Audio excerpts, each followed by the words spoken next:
Hello, everyone. Welcome in. It is Iain MacMillan and Matt Verderame here with you on the NFL Week 5 Sunday pregame show on Stacking the Box. Of course, if you are with us, give the channel a subscription and give us a thumbs up on the video as we're all sitting here watching the Packers and the Giants across the pond, a couple of 3-1 teams. I think everybody thought the Packers would kind of assert themselves in this game. The Giants really beat up. The Giants didn't need an inactives list because they were so beat up today. And yet it is 20-20 as we come up under 10 minutes. Saquon Barkley back on the field, by the way, for the Giants. That is good news for them. We will keep you posted on all things Giants and Packers. Ian, how you doing? I'm doing well, my friend. I've hope for my Atlanta Falcons for the first time this season. So got a new Falcons shirt. I'm wearing it. I'm ready to go. I love it. By the way, Saquon just caught a pass and ran 40 yards.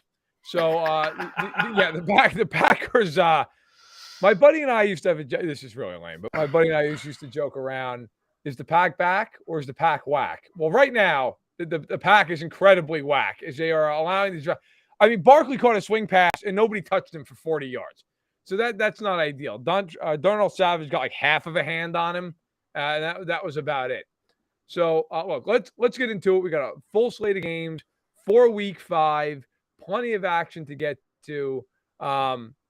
It's an interesting slate because in a lot of ways, when you look at these games, there's not a whole lot of like really intriguing matchups. Barkley, no, I'm sorry, not Barkley.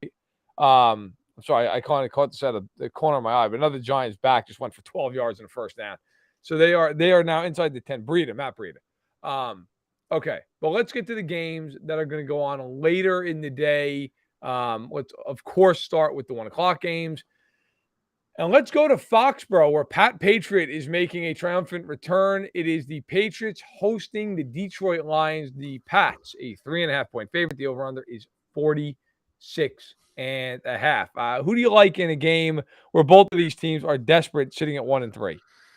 Yeah, I'm just going to take the over in this game. I'd probably lean Lions if I was looking at the spread, but I just think this is I'm on a lot of overs this week, which kind of does scare me a little bit. I'm usually not a big totals better. I usually only have like 1 or 2 a week. This week, I think I have like 5 or 6. But the Lions, just a dream over team, obviously, leading the NFL in yards per play, in the bottom 5 in opponent yards per play.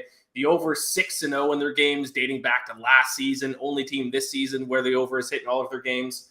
And the Patriots defense, not exactly as good as we're kind of used to seeing either. So I was surprised this total was actually still in the mid-40s. So I think we're going to see a lot of points in this one.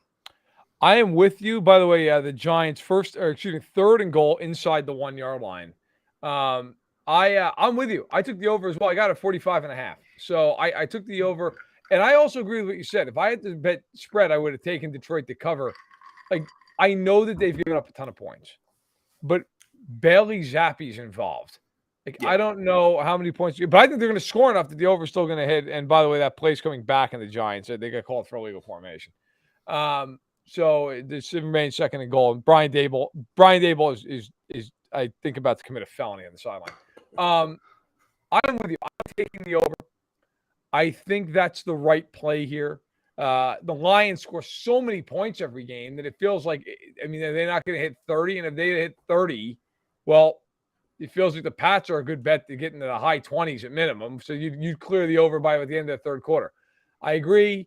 I don't have a ton else to add on the game. I think it's one of those games that whoever wins, you feel like your season is saved. Whoever loses, off into the abyss you go. Let's go to what I think is actually a really interesting game. Not maybe a great game, but a really interesting game. And the line keeps moving down toward the middle. The Browns are at home. Apparently, by the way, if you've been following Twitter, with midges galore in Cleveland, playing the LA Chargers. The Chargers now 2-2, as are, of course, the Browns. The line was 3.5 all week for the Chargers. All week. Now it's 1.5 for the Chargers as of this morning. Total's 47.5. You and I are on the same side of this again. Who do you like? Yeah, I'm on the Browns. I got them early in the week when it was at 3. So I got the Browns +3 here. I think this is I think styles make fights in the NFL, and I think this is one that the style of these two teams favors the Browns heavily. Chargers. First of all, I'm not even sure. Are we sure this team's good? I think we might have talked about this last week. No, we're not. I don't know if this team's good or not. No, we're not. In fact, here's what I know about the Chargers. They're talented. I have no idea if they're Right. good. Those are two totally different things. And I don't know if it's, just the play calling, the coaching. I don't know what's going on, but their biggest weakness is their run defense. Second last in the NFL in opponent yards per carry. So you can run on this team, and now they have to take on Nick Chubb and Kareem Hunt, two of the best, running back duo. Yep. It's probably the best running back duo in the NFL. So I think the Browns are going to be able to run all over this team. Bit of a bounce back spot after the loss to the powerhouse that is the Atlanta Falcons last week. I think the Browns at least cover. I can't see this not being a close game. By the way, the Giants just scored a touchdown. Saquon Barkley around the rail, and with 6:08 to go in London, we'll see here. It's a shame. The extra point is up and right down the middle, 27-20 Giants, 6:08 to play in regulation. So here's my thought on the Chargers. I was doing a radio spot before we came on here, and I was talking about this game. I said, look, I know the Chargers are talented. I have no idea if they're good. And I use that line again. I am taking the Browns to cover. I got them at 2.5. I'm taking them to cover that spread. The Chargers, even if the Chargers are the superior team, they're the Chargers. So at some point, something will happen where this game will wildly swing momentum. Like last week's an example. And you won the bet, right? Because you got the Chargers to cover last week. I took the Texans. The Texans were down, I think it was 6 points, and the Chargers, it was 27-7. The Texans got within 6. Then the Chargers fumbled the kickoff. Everything in the world lined up for Houston, and then Houston became Houston and lost the game by 12 points. But you watch the game, and you're like, oh, my God, the Chargers are going to blow this game to Houston. This is impossible. Cleveland's better than Houston. And I don't know how they're going to block Myles Garrett in this game. They don't have good tackles with Slater being out. Keenan Allen's out. Dustin Hopkins, by the way, is out, their kicker, which that seems concerning in a game where you're on the banks of Lake Erie. Okay, God knows if they're going to be able to kick a field goal. So I'm taking the Browns. And by the way, I think the Browns are flat out going to win the game. I don't have enough guts to take the money line, so I took the spread. I think the Browns are going to beat them. Yeah, I agree. All right, let's keep rolling. Stay in the ACC. We just talked about this team, actually. So Houston on the road taking on Jacksonville. Jacksonville coming off a loss in Philly, 2-2 on the year. Houston, the only winless team in the league, 3-1. Game is in Jacksonville at TIAA Bank Field, excuse me. Jacksonville, a touchdown favorite, 7-point favorite. Total is 43.5. And I got to tell you, I'll start here as Rodgers just threw a ball that I'm pretty sure landed in Germany. So I like Jacksonville. I'll swallow the 7 points. I think Jacksonville's good.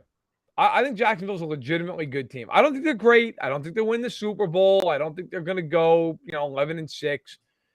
I think Jacksonville's like a 9-win team, which, especially compared to what they've been, is great. Houston is terrible. Houston is a terrible football team. We always talk, right? And I'm sure we'll talk about this more and more and more. Who's the worst team? Who's the number one pick favorite? All that kind of stuff. We'll get more into that as the year. It probably hits about the halfway point. Houston, even regardless of the fact that they only win those teams, just the way they've looked. Now, I know they've played some tight games, but they got to be at the top of that list, right? I mean, them, Chicago, they're right there. So I like Jacksonville at home. I think Jacksonville wins this game going away. I think it's a 2-touchdown type game, something like that, 24-10. I like Jacksonville to win the cover. Yeah, I'm on Jacksonville as well. It's kind of an ugly bet because 7 points is a lot, even though the Jaguars are much improved. I'm still a little cautious laying a touchdown on them against anybody. But yeah, you mentioned, I think the Texans are one of the worst teams in the NFL here. I'm just going to read off some stats. 24th in yards per play, 22nd in opponent yards per play, 31st in third down conversion percentage, which is a big stat that I look at when handicapping games. You got to be able to convert on third down. 20th in red zone offense, 22nd in QB sack percentage. They're bottom 10, bottom 5 in basically every single stat you look at. They're ugly. So I am laying the points of the Jaguars. Certainly not one of my more confident plays of the week, but I need to see more from the Texans before I can bet on them. By the way, before we go any further, how did we do last week, and where do we stand? Yes, I do have that up here. So last week, and don't forget, this doesn't include Thursday night, because last week the first game already happened on Sunday because it was in London, so there's only 14 games here. Right. I went 8-5-1 plus 2.27 units. Matt, you went 6-8 for minus 2.34 units. Shame. That brings my total to 35-25-2 plus 6.49 units on the show. And Matt, you're down to 29-30 for minus 3.9 units. I gotta tell you, I'm 29-30. I'm thrilled to death. This is why I don't bet. There's a reason. I analyze the games. I don't bet on them. I would be in the poorhouse. But 500, although I know a few units down, I'm actually not too upset about it. Staying in striking distance. All right. The NFC South lead up for grabs. Your Falcons on the road at Raymond James, looking to give the Buccaneers an 0-3 homestand. Of course, playing Tom Brady and the Bucs. The Bucs minus 500 on the money line. Your Falcons plus 370. The total 46.5. The Buccaneers laying 10 points. Do you believe in your Dirty Birds to cover? Do you believe in your Dirty Birds to win? No, realistically, they're not going to win, but I am going to take them to cover here. I got them at a bad line. I got them early in the week at 8.5. I thought the line was going to move the opposite way. I'm surprised it's kind of gotten bigger. So I like the Falcons even better if you're looking at bet it now at plus 10.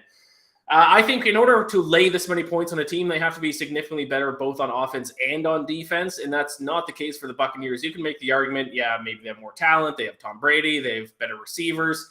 But statistically, and that's how I got to base my handicapping off of, statistically, the Falcons' offense has performed much better this season than the Buccaneers' offense has. Yes, Buccaneers' defense has been much better than the Falcons' defense, but we're talking about a lot of points to lay in an NFL game. So, and then obviously there's all the stuff going on with Tom Brady. Is that going to hurt him? Is that going to help him? Who really knows? But Falcons are 9th in the NFL in yards per play, 6th in yards per carry. No Cordero Patterson, obviously, but Tyler Algier has been fantastic in his rookie season through the first 4 weeks. And I just don't have any interest in laying this many points on the Buccaneers. I will say Tom Brady is 10-0 against the Falcons in his career. I would love to get a win against Tom Brady, finally. I don't see it happening, though. But with the spread way over a touchdown here, I'll take the points with the Falcons. So last week, we did something funny on this show, accidentally. I believed in your team. Yeah. And you didn't. And you believed in the Chiefs, and I thought the Chiefs were going to lose that game. Well, as it turns out, the Falcons won, and the Chiefs absolutely pummeled Tampa for 60 solid minutes. So this week, I go the other way. I'm taking Tampa to cover, and my main rationale is the Bucs are, I don't want to say desperate, but like they got to play a lot better. Like they've lost to the Packers. They got killed by the Chiefs. I thought the offense finally got healthy. They're healthy again this week. I like the Bucs to cover. I think it'll be a good game for a while, and I think it's one of these games where like the Bucs kind of, as the game goes on, they just they get a turnover and they score, and then all of a sudden it's like they win by 13. Yeah, I almost took the over here because look, one thing that happened last Sunday night that I do think matters: the Buccaneers defense got run over like a freight train. I know it's the Chiefs, I get all that, but like, they had this aura of invincibility going into that game and left it with not so much of an aura of invincibility. So I like the over as well here, but I'm going to take the Bucs. I think they win. I think they cover. I don't think they cover by a ton. I think it's right around the number, but I will take them. I did get a high number at 10. So I'll lay the 10 points. I'll take the big favorite. I'll take the Bucs to win by, I don't know, maybe 11-13. In Buffalo, the biggest favorite of the year to this point, the Bills hosting the Pittsburgh Steelers. The Steelers not used to being a huge underdog, but they sure as hell are this week. The Bills are laying 14 points. They're minus 900 on the money line. The Steelers plus 600. The total is 45.5. Look, let's just put it out there. I don't know how deep we have to go into this one, but you and I are on the same side. We're both taking Buffalo to win and to cover, even though it is a huge spread. Yeah, this was my first bet of the week as soon as the lines were released last Sunday, because Buffalo opened at 13.5-point favorites. I wanted to get that before it went up to 14, because 14 is kind of a magic number, obviously 2 touchdowns. So I do got the Bills minus 13.5. I like them at minus 14 too. But if you look at stats, trends, if you look at anything that you would normally look at to determine what team you're going to bet on to cover a point spread. There's nothing that you can see that's going to convince you to bet on the Steelers here. If the only reason you're betting on the Steelers is because it's like a gut feeling, or that's pretty much it, because this Bills team is one of the best in the NFL. The Steelers are one of the worst. You have a rookie quarterback making his first NFL start up against the number 2 defense in the NFL. That's a recipe for disaster. A guy who threw 3 interceptions last week. Bills averaging 6 yards per play. Steelers averaging 4.8. Like, this is one of the biggest mismatches I've seen in recent history. So the only way you're betting on the Steelers is if it's like a gut feeling that you have. Yeah, your gut feeling might mean you have some kind of an illness. You need to go to seek an ER stint. And if you're a Steelers fan, you might need an ER stint after this game. They're going to get killed in this game. I know Tomlin has a history as an underdog of being a very, very good coach. Like, that to me is the argument. Tomlin is just going to find a way to keep this close. Here's the problem I have with that argument. Have you seen the Steelers' offense? The Steelers' offense is so bad, it is embarrassing. They can't move the ball for a yard. Kenny Pickett did not do much after he relieved Trubisky at halftime. It wasn't like they did nothing when Trubisky was in there, and then Pickett came in. All of a sudden, they were great. Like, Pickett came in immediately threw 3 interceptions.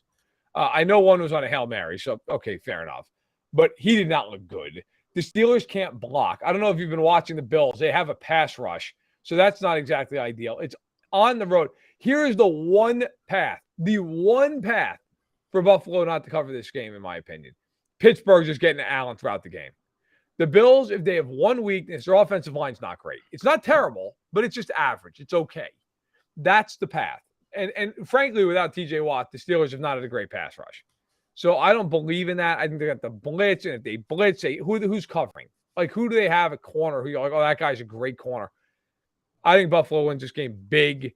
I think this honestly could be something like 34-7. I don't even think this game is remotely close.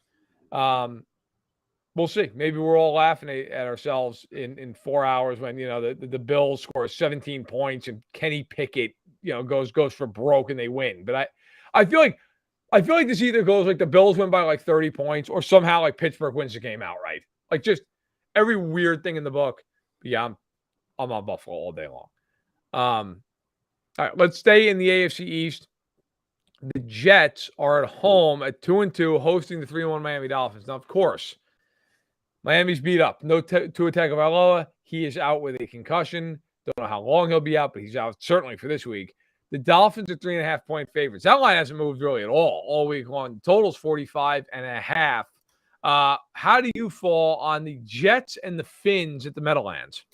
Yeah, the spread hasn't moved all week, but the total has. I got it all the way down to 43.5, so that's gone up 2 points. I probably still like the over here. The over is, I think, 1-3 in the Dolphins' first 4 games, which is strange. And I think we're going to see a stretch of over bets hitting, because if you look at their stats, they're what you would look for if you're betting on a team to go over their total, because they're one of the best offensive teams, 6.4 yards per play this season, ranks in the top 5. Their defense 28th in opponent yards per play. Obviously, Teddy Bridgewater isn't as good as Tua, but I don't think it's that big of a step down either. So I still think, either. Yeah, I still think their offense is going to move the ball. Their defense still stinks. It's really that simple for me. It's a total in the mid 40s with it in a game involving a team that has a top 5 offense and a bottom 5 defense. So to me, I'm just going to root for points. It's going to be interesting to see how Zach Wilson does, because Zach Wilson actually looked pretty solid last week in a little come from behind win against the Steelers. 6.9 yards per pass attempt. So he performed better than Joe Flacco did the first few weeks. So it'll be interesting to watch that. But other than that, you don't seem to think so. You think Zach? What are your thoughts on Zach Wilson? I thought Zach Wilson stunk. He let it come back win. He did what he had to do. Yeah, he did. He was also like 6 of 18 with 2 picks at one point. Like, I mean, the only reason you're in that game is because you're playing the legendary tandem of Trubisky and Pickett. Like, if he plays like that against 90% of teams, they're going to lose. By the way, if you're not keeping up on this, we are coming down to it in London. 1:11 to go in regulation. The Packers have a 3rd and 2 at the Giants 6.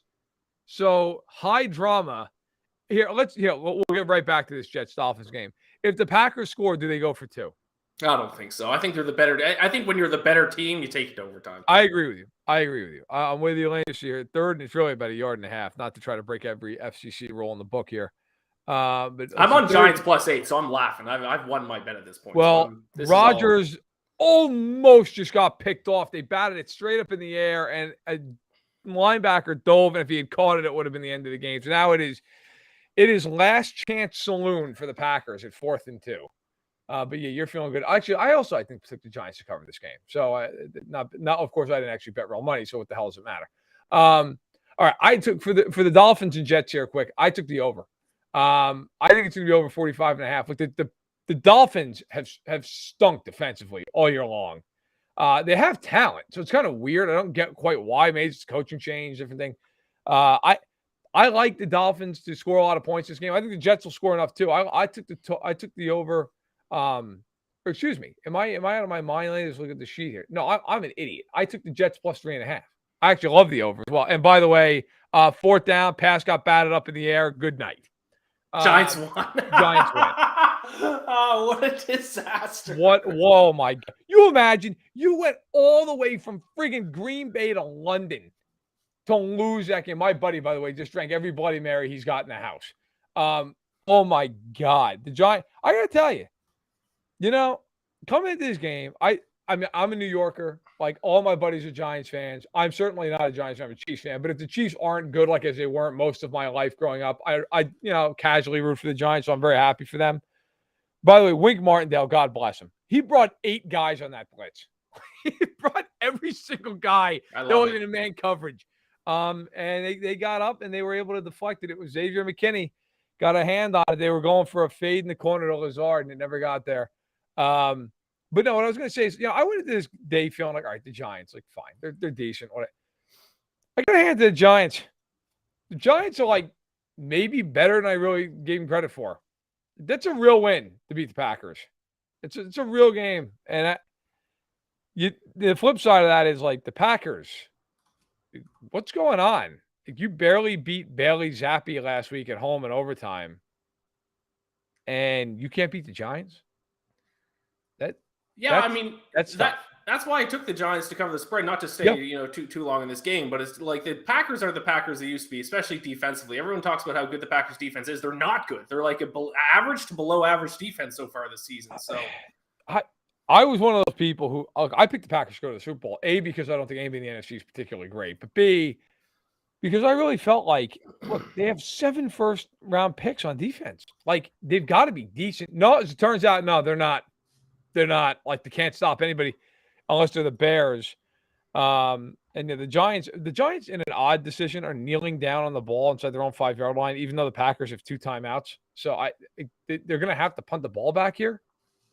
Now they're not going to have to punt until there's about 15 seconds on the clock. So I'm not saying they're giving them like a minute and a half, but they're still giving them the ball.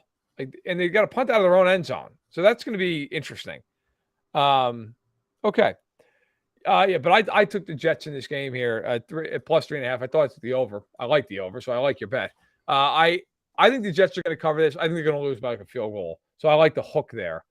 Speaking of the NFC North, we've got Vikings and Bears in Minnesota. Vikings laying 7.5. -360 on the money line. Total's 43.5. Look, we can just smack this thing right down. Right, this is easy. I think we both feel the same way on this. The Vikings have to win this game by more than a touchdown. Now, the scary part is they're the Vikings. They are the NFC's answer to the Chargers. All things are in play here. Anything could happen. However, the Bears are mortified of letting Justin Fields throw a pass. Absolutely, like beyond words, terrified of him. Terrified. If the Vikings can't win this game by more than a touchdown at home, they should quit. I don't know, especially in that. Like, they know that the Packers just lost. If they win, they're up in the division by a game with a breaker. So I think the Vikings are going to earhole Chicago. I think Chicago, look, I know they're 2-2. I don't think Chicago's clearing 4 wins. So I like the Vikings to win and to win pretty big. Yeah, this is a game where just looking at the line, I wanted to find a reason to actually bet on the Bears because this game seems so obvious. I think the Bears, it's one of those ones that it's so obvious. I think the Bears just somehow find a way to cover. But I got to rely on statistics. That's how I decide who to bet on. And the thing with this matchup is the Bears run the ball a ton, as you mentioned, but that's kind of the strength of the Vikings defense. The Vikings can stop the run pretty well. They just can't stop the pass. 29th in opponent yards per pass attempt. Yeah. So if the Bears refuse to throw the ball, then they're just going to play right into the Vikings' defensive strength. They're around middle of the pack and stopping the run. So I want to bet the Bears because my gut is screaming at me they find a way to cover this, but there's not a single stat I can find to back that pick up. So I just have to follow the numbers, and I'm going to lay the points with the Vikings. Yeah, you have to. You just have to, right? I mean, what have the Bears shown you that you're like, yeah, they're going to be able to score 20 points in this game, 17 points? Like, it's just nothing. The answer is nothing. We're going to stay in the 1 o'clock window. 2 more games. I'm not going to lie to you. 2 games I'm not excited about. 2 games I don't plan on watching a whole lot of. Washington at home against Tennessee in a game that only a mother can love. Tennessee is laying 1.5 on the road. The total's 42.5 on the low totals of the week. I didn't touch the spread. What are your thoughts on this game and how you see it? Yeah, I hate this game. These are probably my 2 least favorite teams in the NFL. I do not want to watch a second of this game. I hate the Titans. I hate their fan base. The Washington fan base I got into it this season because I predicted they were going to be the worst team in the NFL, and I might be right through the first 4 weeks. So what I'm going to do with this game is I'm just going to bet the over. When I don't know what to do, I just take the over. And both these defenses are not good enough to justify a total of 42.5. The offenses aren't great either, but the 2 defenses are ranked 25th and 30th in opponent yards per play, 28th and 30th in opponent yards per pass attempt. Like, I need to see at least average defenses for a total this low in the low 40s. So I'm just gonna root for points in this one because I don't want to watch a second of it. I want to just check my score app, see that the total's gone over, and move on with my day. I'm with you 100%. I'm taking the over as well, and I got the same number you did. I'm not going near this game as far as the total, or excuse me, as far as the spread. I think Tennessee ought to win, but like it's one of those games. If you bet one of the sides, you're invariably going to be furious the entire afternoon. Like turnovers, dumb mistakes. By the way, the Giants are going to take a safety with 10 seconds to go, 27-22. I don't know. What was the total for this game? It's already over. Okay, I was going to say, because sometimes you get plays like that just ruin somebody's life. Yeah, no, it's already over. I was just, okay. All right. I was just curious. All right, so listen, I'm with you. I take the over. It's just one of these games. Like I don't trust either of the quarterbacks. I don't trust either of the offenses. The defenses haven't been particularly great. Like root for points. I'm 100% with you. No reason to belabor it. Last 1 o'clock game of the day, the Saints at home against the Seahawks over at the Caesars Superdome. Say that 5 times fast. This is the line I don't get more than any other line of the week. I just do not understand this. The Saints are 5.5-point favorites in this game. The total, so I think the total's fine, is 45.5. Can you explain to me why the hell the Saints are laying 5.5 points in this game? Well, I think maybe their offense has actually done better than what their points per game show because they're only scoring 19 points per game. But if you look at yards per play, they're actually 8th in the NFL, gaining 6 yards a snap. And the Seahawks defense has been the worst defense in the entire NFL. They stink. Last in opponent yards per play. Yeah. So I think maybe that's the case. But I also, if I was going to bet on the spread, I'd probably still take the points with the Seahawks. But I'm going over here, and this is the best early line I got of that because the totals moved 3 points. It opened at 42.5 last Sunday. And I was like, a total of 42.5 for the Seahawks? So I pounded the over there. It's all the way up to 45.5. I'd probably still go over at the current number because Seahawks, much like the Lions, and we saw it when the 2 teams played against each other last week and they scored 200 points. They're just no better's dream. They're moving the ball a ton, can't stop anyone on defense. They made the Falcons offense look like one of the better offenses in the NFL 2 weeks ago. And like I said with the Saints, they haven't been scoring a ton of points, but they're moving the ball. So I think points are going to come. I think Andy Dalton actually looked better than Jameis Winston did in the early parts of the year. So I actually like that Andy Dalton's playing for the Saints now. So I love the over in this game. But yeah, if I was looking at the spread, I'd probably lean Seahawks. I think 5.5 might be a point too big for me. So I'm just going to go with the over though. So I might almost take Seattle in this game outright. The Saints have been bad. The Saints have been really bad. By the way, here, just one last addendum. 27-22, 7 seconds to go. The Packers have the ball, they're on 41, and the Hail Mary King is looking to drop back and give it a heave, but he won't get that opportunity because the Packers just jumped offside. or excuse me, a false start rather. So now they're back to throwing 36, and it is going to be the heave of all heaves after Bakhtiari jumped. So look, I'm taking Seattle to cover. Obviously, I just think I don't know that I think Seattle's better, but I don't think the Saints are better. I think this is they're both just run of the mill, whatever. They can win a week here, they'll lose any week there. I think the Saints are probably more talented, but the Saints have been awful. The Saints have not looked. I mean, they made the Panthers look competent. So I'm taking Seattle plus 5.5. Whether or not they win, I don't know. But I like them to cover. By the way, here, we are going to finally get what I believe is the final play of this game. Rodgers is running around in a hilarious way. He got rocked as he threw the ball. In fact, he fumbled the ball, as it turns out. Rodgers got hammered at the end of this game. I just want to see if he gets up. I think he's slowly getting. He got up. He's all right. Game's over. He got that. He'll be feeling that hit on the plane ride home. That is. I'll tell you, if you don't like the Packers, you're having a good morning. Well, that's a tough one. That's a home game, by the way, for the Packers. For those unaware. So, Brian Dable, happy as can be, running off the field, 4-1. The G-Men, 4-1 New York Football Giants. The G-Men, 4-1, and Daniel Jones, 21-27 in the game, getting it done. Danny and hurt, by the way, playing hurt, so getting it done. Kudos to the Giants. I got to tell you, I love the hire of Dable this offseason. I got receipts to prove it. I wrote about it. I thought he was going to be a really good hire for them, and he has looked like a great hire for them. They have a real program going. Love what I'm seeing out of them. Love it. Love the fight. And yeah, boy, I'll tell you, Rodgers, oh my God, he got absolutely crushed on the blind side. But in any event, look, we can move on from this game. We can go into the later games. Okay, staying on schedule. Just mention the Panthers. They are at home this week, taking on the 49ers. The 49ers are only laying 6.5. That line has jumped and jumped and jumped. You did a great job getting on this line early. I did not. I don't think it's going to matter, though. The total is 39.5. You feel like the 49ers are going to cover this spread? Yeah, I would sure hope so. This is the best defense in the NFL. They're on a historic pace, this defense is. And now they're going to take on Baker Mayfield and the Panthers offense, which has been one of the worst offenses in the entire NFL. But yeah, Monday morning, I bet on the 49ers at -4 because I had the 49ers beating the Rams that night. I figured if they did beat the Rams, the line was going to move.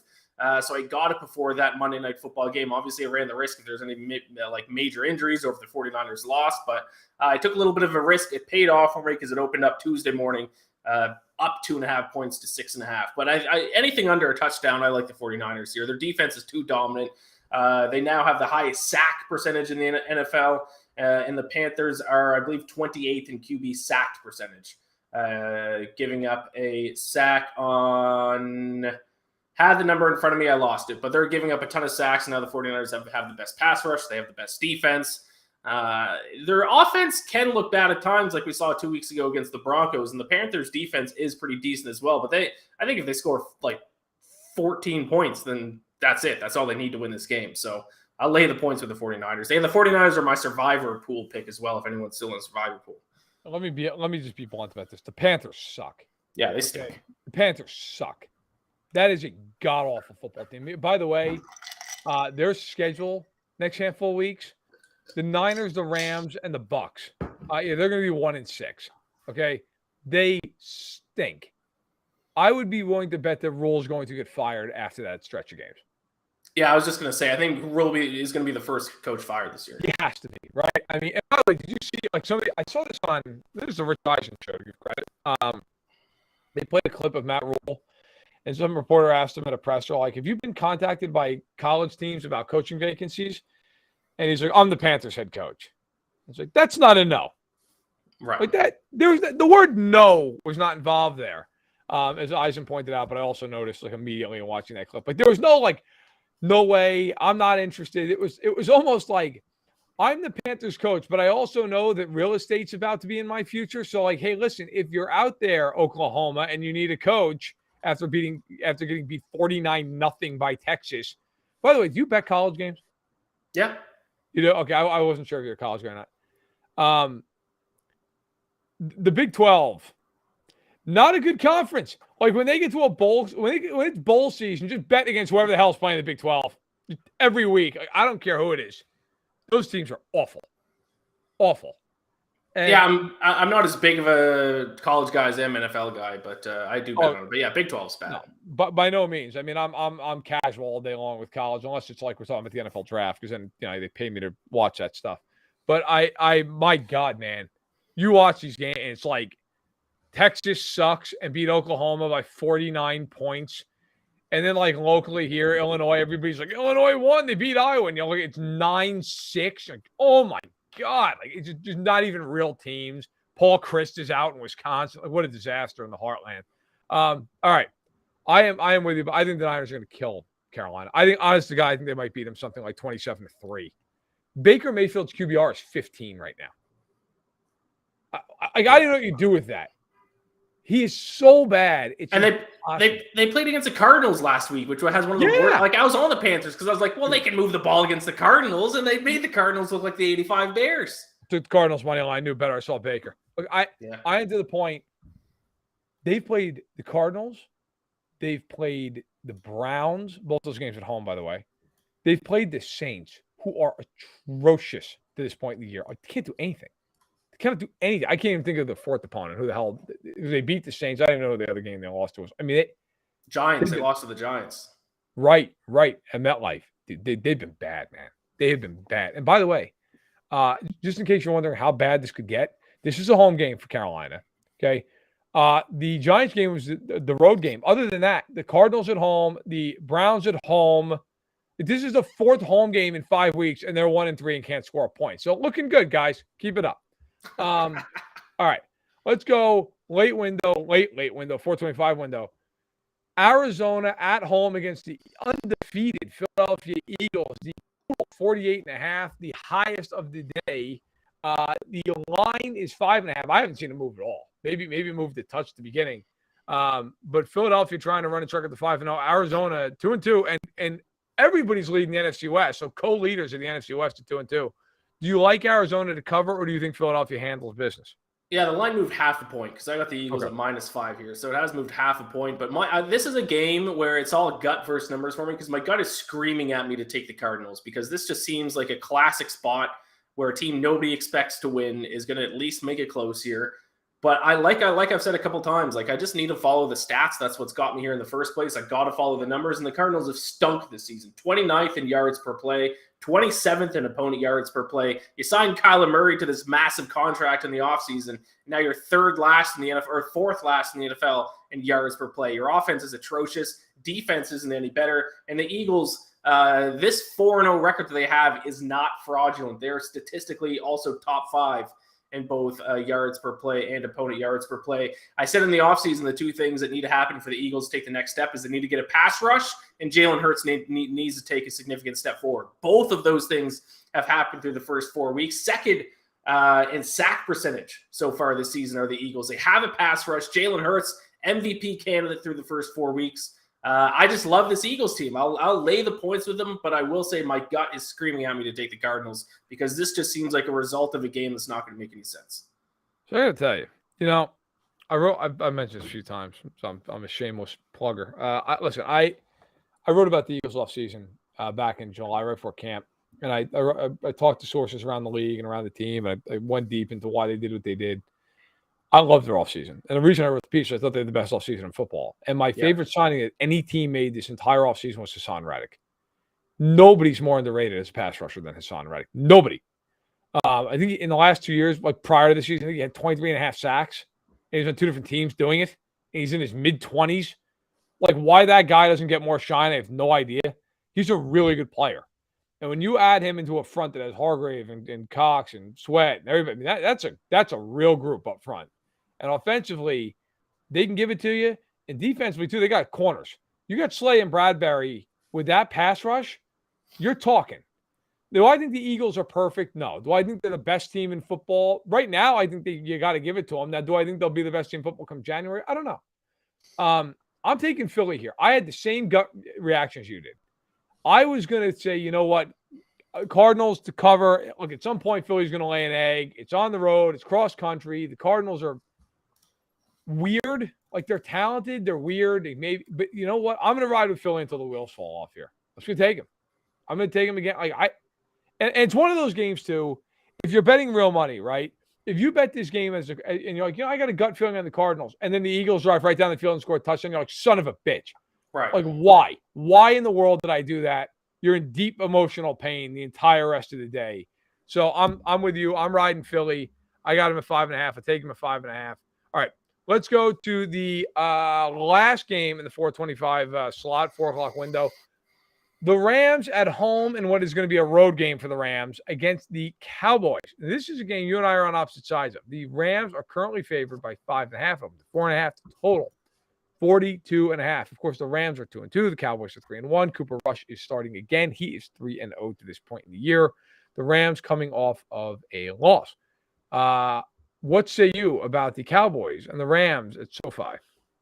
Yeah, I'm going to lay the points with the Cowboys here, or with the Rams in this one. I think this is a huge buy low, sell high spot on these two teams. I think it's a big buy low spot for the Rams and sell high spot for the Cowboys. First of all, the Cowboys, hey, no one has defended Cooper Rush more than me. I said even before his first start, I said this guy is better than people are giving him credit for. He's done what he's had to do to get wins. But at the end of the day, they've had a fairly easy schedule the past couple of games, and they still rank 30th in third down conversion percentage, 20th in yards per play, 20th in red zone touchdown percentage. So their offensive numbers, despite them doing enough to get wins, still not that great, especially against some weak competition the past few weeks. And then you have the Rams, the Rams offense has looked atrocious. Their offensive line is toast. They're missing Andrew Whitworth terribly, but let's not forget 2 of their first 4 games were against literally the 2 best defenses in the NFL. Right now, the 2 best defenses are the Bills and 49ers, and it's not even close. And though they had to take on those 2 teams in 2 of the first 4 weeks. So the Rams get a chance now to take on some inferior opponents. They're going to start looking better as the weeks go on, I think. So I think this is a buy low spot for them. I think it's a sell high spot on the Cowboys. I'll lay the points. So I have a very, very complex theory about this. The Rams can't block anybody. No, that's my theory. That's my big concern is the pass rush against the Rams. Yeah. Micah Parsons under over today. What is it, about 9.5 on sacks? The Rams, if I lined up, I think I might be able to get a pressure. I mean, not really. But you get the point. Okay. They are horrible up front. And DeMarcus Lawrence and Micah Parsons are going to be getting after him all day long. I can't believe in them right now. By the way, Allen Robinson is single-handedly murdering my fantasy team. So he's then been nailed to the bench because he just can't take it anymore. The man's on pace for 400 yards receiving. Is he just is he cooked? You watch him in these games, he just never gets open. There's never an ounce of separation. Nothing's happening. Of course, your Falcons donated a nice game to him, but other than that, that's been about it. I'm taking the Cowboys to cover this game. It's going to be a home game. Give 70,000 Cowboys fans in that building. I've never been more embarrassed for a franchise than when, by the way, Hell's Angels just rolled by the apartment?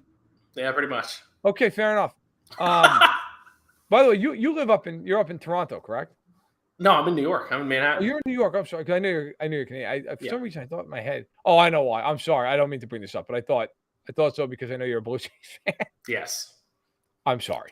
Tough game yesterday. Listen, man, if it makes you any better, I'm an Oakland A's fan, which, by the way, they couldn't suck any worse. Secondly, my entire life has been that playoff game. Every year they're in the playoffs, it's like taking a sledgehammer to the nuts. Okay, and just the worst imaginable way to lose a game. So I feel for you. Yeah, I mean, I'm a Maple Leafs in hockey. I'm a Blue Jays fan in baseball. I'm a Falcons fan in football. So if there's anyone who knows something about blowing leads, it's me. How did you become a Falcons fan?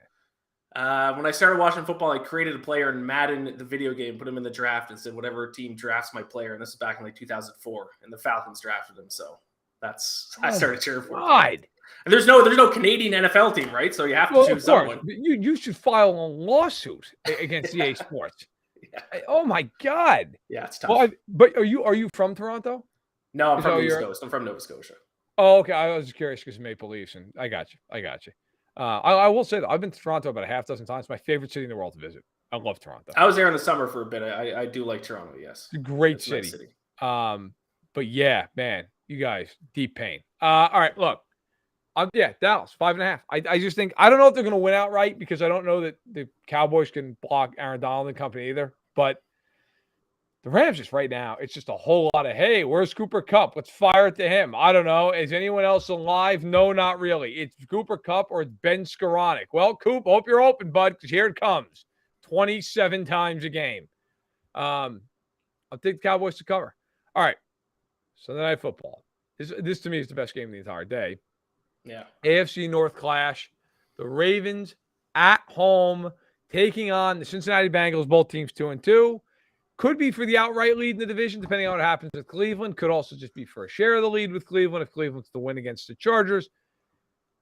Baltimore, a 3-point favorite. Now, a lot of the week it was 3.5. It is now 3. The total's 47.5. I'll lead here. Look, I wrote a feature about this on Fanside, I think on Thursday. The Bengals destroyed the Ravens last year, both games. Now, the Ravens were really beat up. It's got to be said. But they weren't that beat up defensively the first time they saw each other, and Burrow went for a 41-17 win. He threw for 1,000,000 yards. It was 420. Chase had half that, essentially, 200-some-odd yards and 2 touchdowns.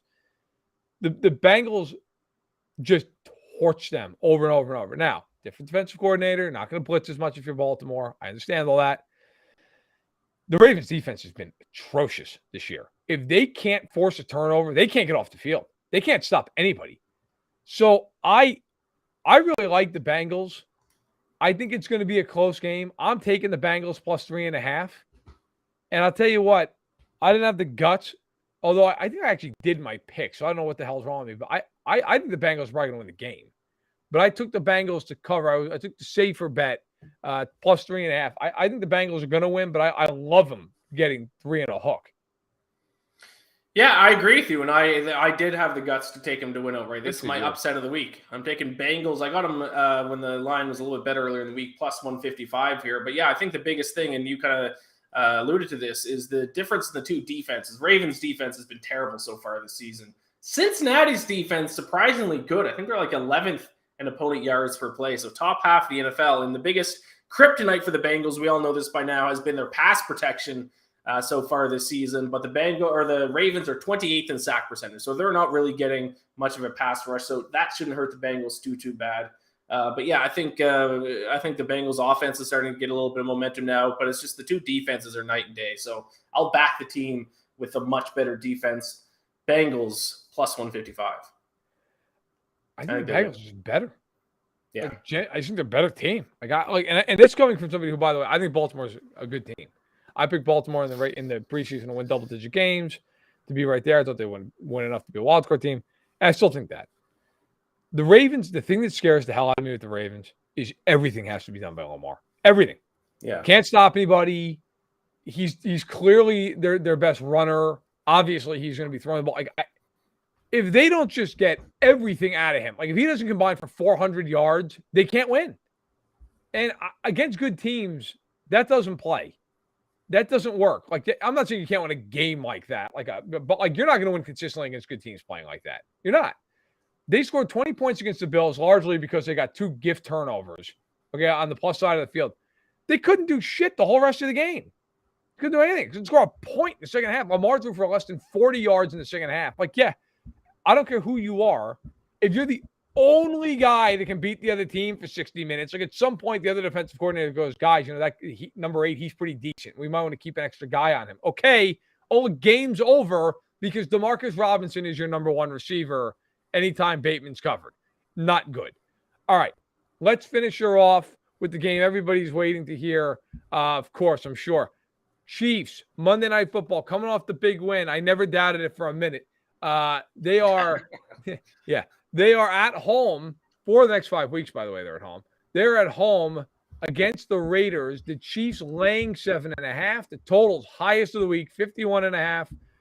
The Chiefs money lines you see on the screen, minus 330, and the Raiders plus 265.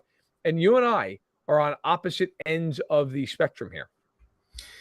Yeah, I was on the Chiefs to win and cover against the Buccaneers last week, but I think the spread's a little bit too big for me. This is my ugly bet of the week. This is the one that when I click submit on it, I'm not feeling comfortable with it, but I'm gonna take the points with the Raiders here. I got a question for you as a Chiefs guy here, because there was one stat I found out about this Chiefs defense, which I will say much improved from last year. If people remember, and I'm sure the Chiefs fans watching remember, I kind of shit on the Chiefs defense before week 1. You did. They have been much improved, but they rank right now 31st in opponent completion percentage. Why is that, and is that a concern? No, it's honestly, like, here's why. They rank that way because in a handful of these games, it has been garbage time galore, and they've just backed up and backed up and backed up and backed up, and they've let these teams just complete everything they've wanted underneath. If you strip out, I actually went and did this. If you strip out drives where the Chiefs are up by double digits and it's in the fourth quarter, like the Chiefs defense all of a sudden is like 8th in yards per play, and they're like 4th in the league, and a million other statistics. Like all of a sudden, the Chiefs defense is like top 10 in every single category. Like, now, it's got to be said, I shouldn't say every team. There other teams have garbage time as well. So it's not just this like, oh, if you strip all this out, then the Chiefs. Like, no, you got to factor all the other stuff in. I get that, but it does not concern me. I mean, the Chiefs really, if you look at these games, like they completely shut down Kyler Murray. Murray did nothing in that game. It's 7 points until it was 37-7. Yeah, he hasn't done anything against anyone this year, though. Right. Matt Ryan was atrocious, even though the Chiefs somehow found a way to lose that game. I mean, my God. That game, by the way, deserves a 30 for 30. How the fuck do you lose to that team? But that's neither here nor there. Man. I mean, so there's part of that. And then the other part of it was the other two guys are Herbert and Brady. So, like, I mean, and really, to be fair to the Chiefs, actually played really well against Herbert. I mean, they held him down, and they had a drive at the end, and God bless him. Herbert, that's one of the most unbelievable drives I've ever seen, in as much pain as he was in. But no, I think, look, I'm taking the Chiefs to cover this spread. Here's my rationale for it. It's an interesting spread, and I can understand why somebody would take the Raiders' position on this, right? It's a divisional game. The Raiders, I think, are better than their record. I don't think they're great, but I think they're like a 500 team. So I get it. Like, it's not a crazy take to go the other way here. I had the Chiefs winning by like 11 points. I think it's like 34-23. So it's not nuts. Mahomes has played against the Raiders 8 times in his career. He is averaging the Chiefs are averaging 37.4 points a game. Averaging. So, like, if they score 35 against the Raiders, it's a down game. Okay, so that's number one. Number two, Carr has been brutal in his career against the Chiefs. He's 3-15. And the Chiefs have traditionally just pounded on him. Spagnuolo has no fear of him. They just blitz the hell out of him. The Raiders can't block. I think this is a bad spot for the Raiders for 2 reasons. One is, okay, so here's another stat real quick. Mahomes, in the last 17 primetime games he's played in, regular season, he is 15-2. He's thrown for 4,800 yards, 38 touchdowns, and 9 picks. Like, he's God in cleats in prime time. The other problem the Raiders have, even though the Chiefs are coming off a big win, it's still fresh in their minds how bad they were against the Colts. So I think it's one of those things where, like, you get the confidence factor, but you also get, like, we can't play like that again factor. Look, I think the Raiders hang around to an extent in this game. And then I think, like, in the third quarter, it just becomes one of these, like, okay, the Chiefs are just going to pull away now. I like the Chiefs to cover. Not a crazy bet to go Raiders plus 7.5. Like, could they lose by 6 or 7? Sure. I'd be shocked if the Chiefs lost the game outright. I think they will win. I think they will cover. And then next week it's Chiefs Bills, and that'll be a game in a season unto itself. If the Chiefs allow a ton of completions when they're up by 2 scores, then to me that smells like a backdoor cover for the Raiders. That's fair. That's a fair. No, absolutely. That's you're right. I mean, my opinion on this game is I think it's going to be about 34-16, and I think the Raiders are just going to score a touchdown, and then it'll be. But you're right. If you think it's going to be close, like if you think that the game is going to be 31-17, 31-20, like, and you think the Raiders are going to get then yeah, I think you're right on. I'm going to say a 31-24 for the Chiefs. Okay, there you go. Like, so you get the back door in there, like. Yeah, the Chiefs absolutely. That is one thing about them defensively. If they're winning by a couple, they will absolutely trade time for points. They don't care because they figure they have Mahomes will just score again if they need to. Like, they'll just back up and back up. The one thing that was interesting last week was anytime the Bucs had the ball and were only down 2 scores, they couldn't do anything. If you go back and look at the drive charts, anytime they were within 2 scores and had the football, they could not move the ball for an inch at the punt. But in any event, look, we got to go. because it is coming down to it. 5 minutes to kickoff here. My God, on CBS locally, I'm getting Steelers Bills. Thank God for the ticket. All right. We're going to go. Thank you so much for watching us here on the NFL Week 5 Sunday pregame show here on Stacking the Box. Stacking the Box will be back on Tuesday at noon Eastern, 11 Central. Myself, Sterling Holmes, to break down all of the action in the week that was. And, of course, if you're a Chiefs fan, I'll be on the Arrowhead Addict podcast tomorrow night. Pregame, halftime, postgame, all the rest of it as we cover the Chiefs and the Raiders, one of the best rivalries in the NFL. All right. For Iain MacMillan, I am Matt Verderame. Good luck to your team this week. Go Birds, says MacMillan. We'll see how it plays out. Good luck. We'll talk to you soon.